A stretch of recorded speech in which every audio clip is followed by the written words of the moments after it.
Hello, my name is Barbara Kolm. I'm the director of the Austrian Economic Center, and we co-organize with many other European think tanks the Free Market Roadshow. And this now is a digital one. And I have the pleasure of interviewing Calum. And Calum is the editor-in-chief, actually, of the Economic Standard in the UK. And he just recently published an article on, of course, we should do everything to stop coronavirus, but maybe we should reconsider. So Calum Nicholson, as I mentioned, is the correspondent of the Economic Standard, which is also a partner organization of us. And what Calum pointed out is not only the erosion of freedom that we have to look at, but there are also fiscal and monetary policies that should be probably put into question. Also, there was the question of how do we deal with such delicate questions as death? How does our society respond to that? And actually, how do we deal with risk? How risk aware are our societies? And what is happening, what has changed in the past 70 years. And to start with, I would just simply open the floor to Calum and just say, this current crisis marks the end of all trends, as you pointed out. So could you go a little bit into depth with that, please? Sure. Well, I think there are a number of, well, first of all, thank you for inviting me on to talk about the article. And obviously this is a horrible time. There's no, people look for silver linings in crises like these, but it is a tragedy, no matter what way you look at it. But the tragedy, there is the tragedy that we have been given, the act of God, but there's also then the human actions which lead to tragedy as well. And I think we need to bear in mind the trade-offs between the two of them, or the balance between the two of them. One thing I think this crisis has thrown into sharp relief is, as you say, the fair weather nature of some of the cultural norms that we've had in the post-World War II, and certainly I think the neoliberal era. And these trends that I see as being challenged are ones of, first of all, the idea that the market can solve all problems. I think that's something which has been problematic for a while, but certainly in the case of this crisis, it's clear that when normality is lost, the state does have a role to play. The second trend is the challenge to the notion of the bounded individual, which again is very much a core idea, I think, of a lot of economic thinking, the bounded individual actor. But actually what we're seeing here is that this is very much a communal problem that needs communal solutions. If everyone simply pursued their own interests at this time, it would have cataclysmic consequences, not just for other individuals, but for the nature of the collective, the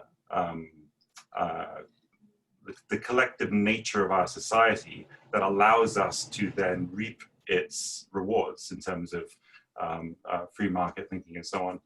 The third trend is in terms of, well, one of the probably most important one is the role of risk, or the attitude we have towards risk in our society.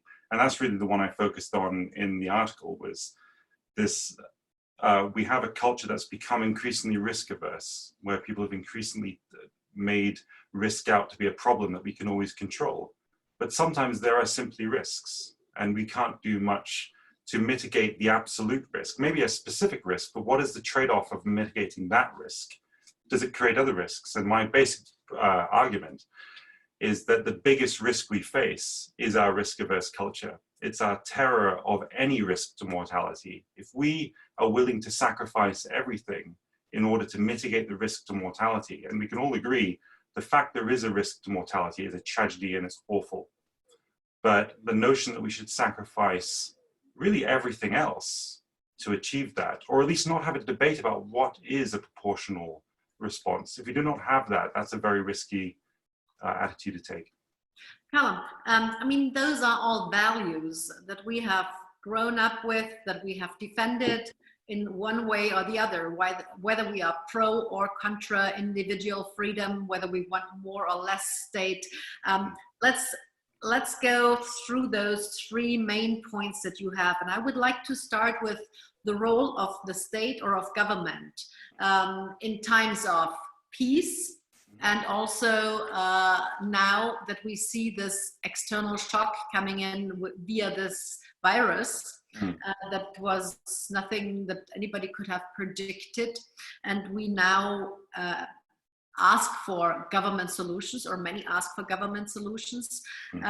So where do you see the specific role of government or the state in times like this? Well, I think actually one of the most interesting things about this crisis is what is revealed about the paucity of the state and how it's failed. And I think it's failed largely because of the short-termism of our politics. And whereas I may say the state is in principle probably the only actor who can solve problems, it doesn't mean in practice it's been very successful at doing so. I think there's a very interesting marked contrast between the way that our nation states have equipped themselves for the rare contingency of war. So we maintain armories of advanced weaponry, which is maintained in secure storehouses on the off chance, the unfortunate off chance that there is a conflict. And we always keep this technology up to date and cutting edge, and we maintain it. And yet they didn't do the same for healthcare. And I think this is interesting because wars can be cataclysmic for economies, but so can viruses. And I would somewhat push back on the idea that we couldn't have predicted this. I think that it's hard to predict what an epidemic will be or precisely when it will be, but the notion that there will be one is something that I think is fairly predictable. In the same way that we may not know where the next war may happen or what it might be about, but we can presume there will be further wars. And I'm just stunned at the lack of foresight. And I do feel one of the things that's being lost in the debate is that in the focus on protecting our health workers, which is very important, and the great work they're doing, and in the context of the role the general public can play, lost in this is the fact the only reason we have to play this role is largely because our healthcare systems are not equipped to deal with this crisis, largely because they have been not equipped to tackle the rare but inevitable contingencies such as we're seeing right now. So I think there's the role of the state in this context, to answer your question, was the role I see it is that the state is there to provide, well, there's various roles to the state, obviously, but in this sort of context, in terms of crisis moments, I think the role of the state is to maintain certain provisions for crises situations, much as they do in military contexts. And the fact they don't do it in the context of pandemics is certainly a lesson, I think, to be learned for the future. To give foresight and to look strategically at what could happen and what can have a more strategic role. Yes, I mean, the problem is so much of our politics is tactical. It's not strategic. It's how do you defeat the other party now? And where it's not that often, the statements are fairly glib. I mean, one of the things that I found very interesting about the recent trend of neo-nationalism, be it the Brexit phenomenon here or Trumpism, is just how figurative the language is. Get Brexit done, make America great again. They sound great, but what do they really mean? And say again? It's empty shells. Absolutely, and it's but the problem is that if you start looking at a lot of the priorities of a lot of our international institutions, they may not be nationalist or populist, but often they're equally vague as to what they're referring to.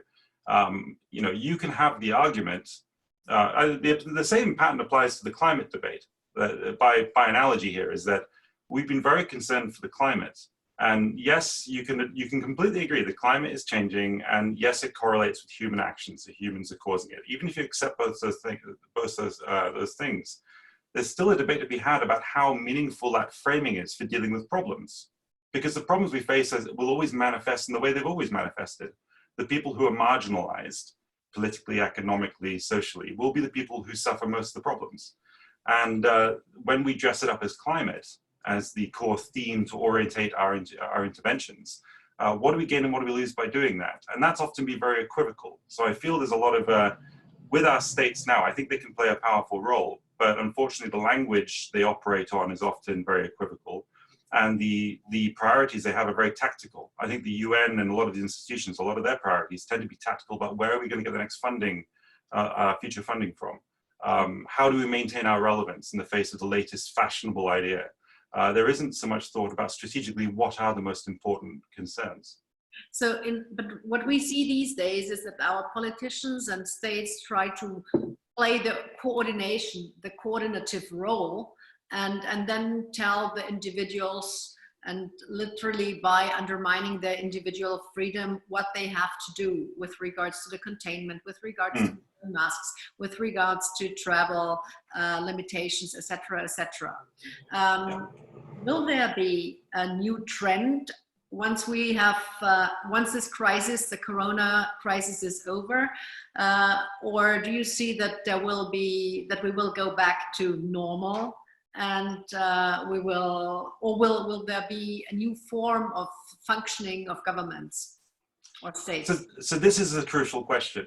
I mean, there is an assumption we tend to have that societies have a sort of muscle memory, that once we've gone through a period of illness and we've rehabilitated our body politic, that the body politic has muscle memory for what it used to do. And there's certainly historical precedents for that. If you look at, you know, after Germany was destroyed at the end of the war, it rebuilt very quickly. And that's in a way that, I mean, development in Germany there was very successful under the Marshall Plan in ways it has not been particularly successful around the world. And there was a free, more or less free market. Yeah, so there's a number of, so there are cases to support that. However, I think we also need to bear in mind that freedoms are very hard won, and they grow very organically over long periods of time, this deep sedimentation of traditions and norms of a society, but they can be lost quite quickly. And I think something worth bearing in mind is I was reading this book by an anthropologist called Alan McFarlane, and the book's called The Riddle of the Modern World. And the argument he makes is that the emergence of the modern world as we know it, liberty, wealth, democracy, was actually not an inevitability. It was a combination of extremely rare circumstances that coalesced at the right time in the right place that allowed these phenomena that we now take for granted as our norms to emerge. And his point is, given how tenuous the emergence of it was, it means we always need to be constantly vigilant to maintain it. We really take a lot of risk on when we assume these things will always be there. Liberties can be lost extremely easily, and there are many cases to prove that too. So I do think that, as you say, I think that there is a real risk here of breaking certain norms around the freedom to trade, the freedom to travel, the freedom to talk. There is some censorship being seen around different opinions on this.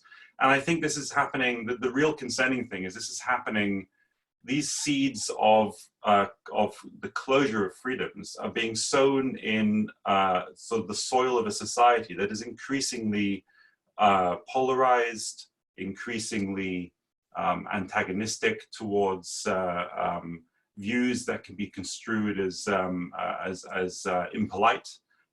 There is already a culture of taboo.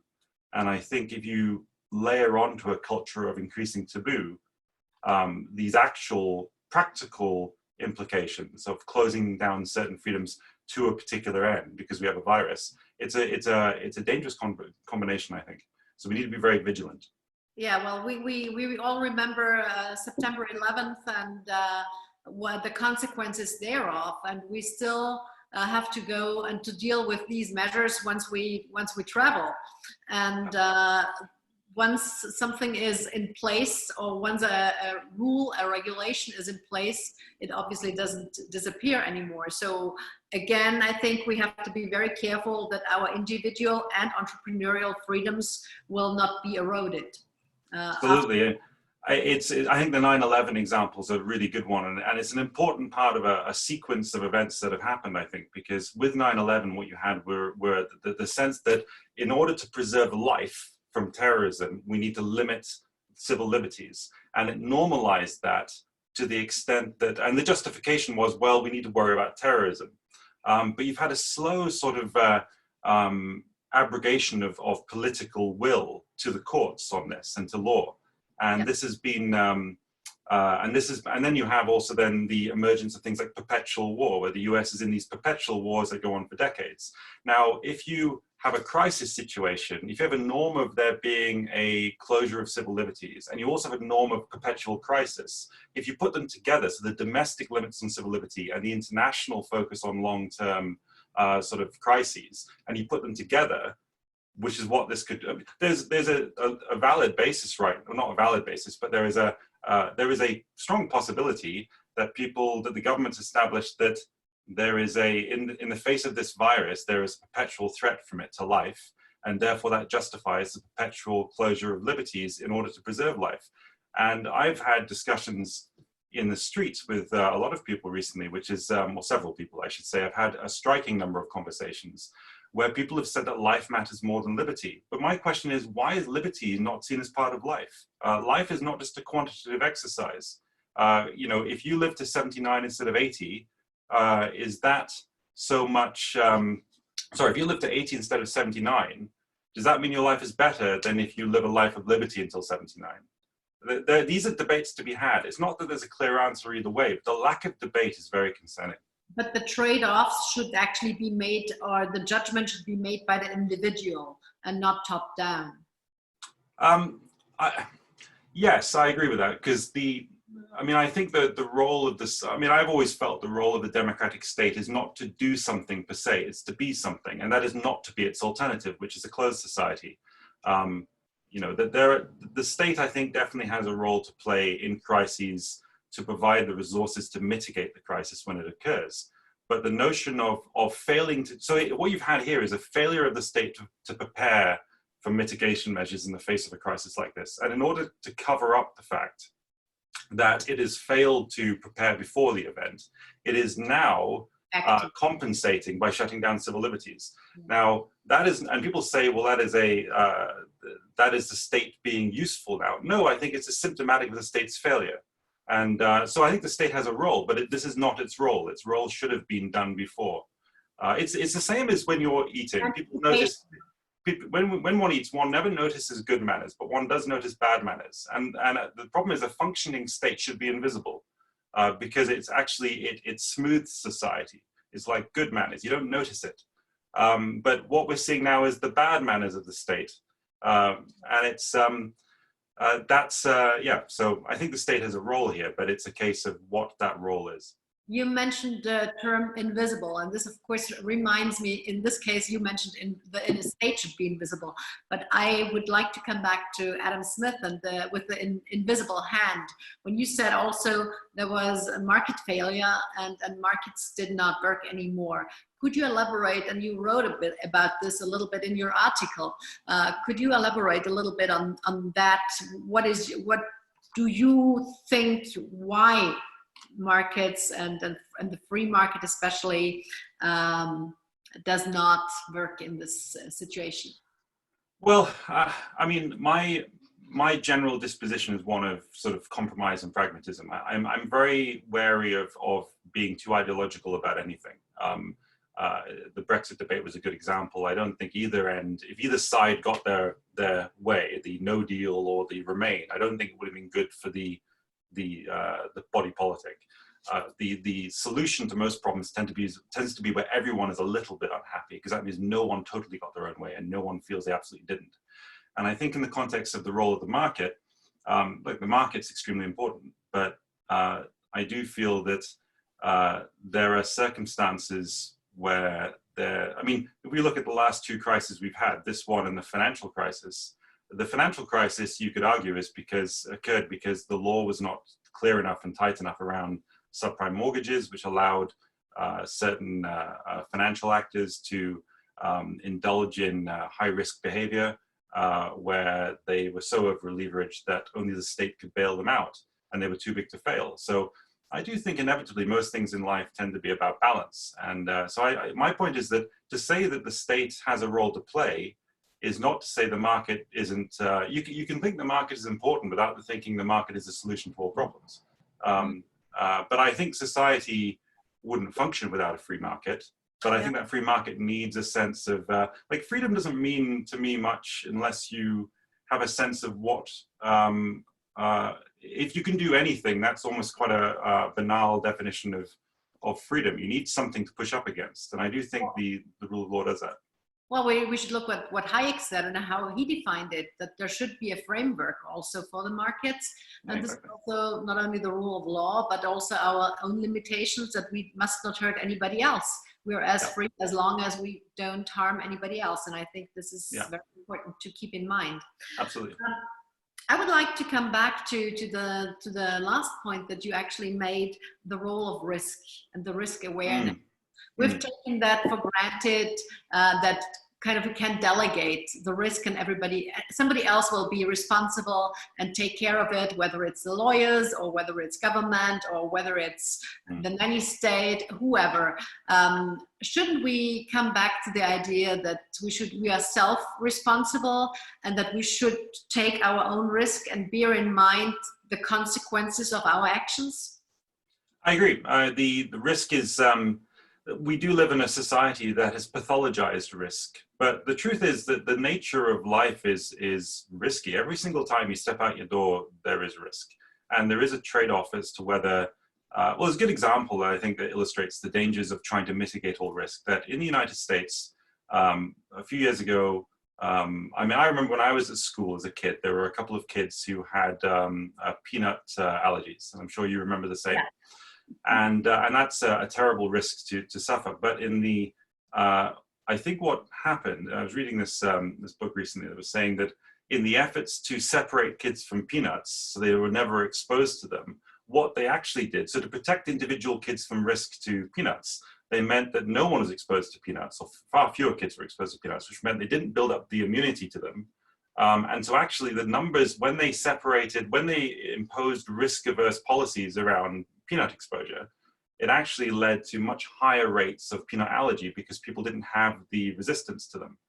And this is something that by analogy is something that's happening across the culture. Very concerningly on academic campuses, people are being protected from ideas, apparently. They're saying, the kids say they want safe spaces, they're worried about being triggered and damaged by bad ideas. And it's a strange attitude to take because if you were never exposed to something, you never build resistance to it. And the truth is, and I hate to break it to them, but the world is full of bad ideas.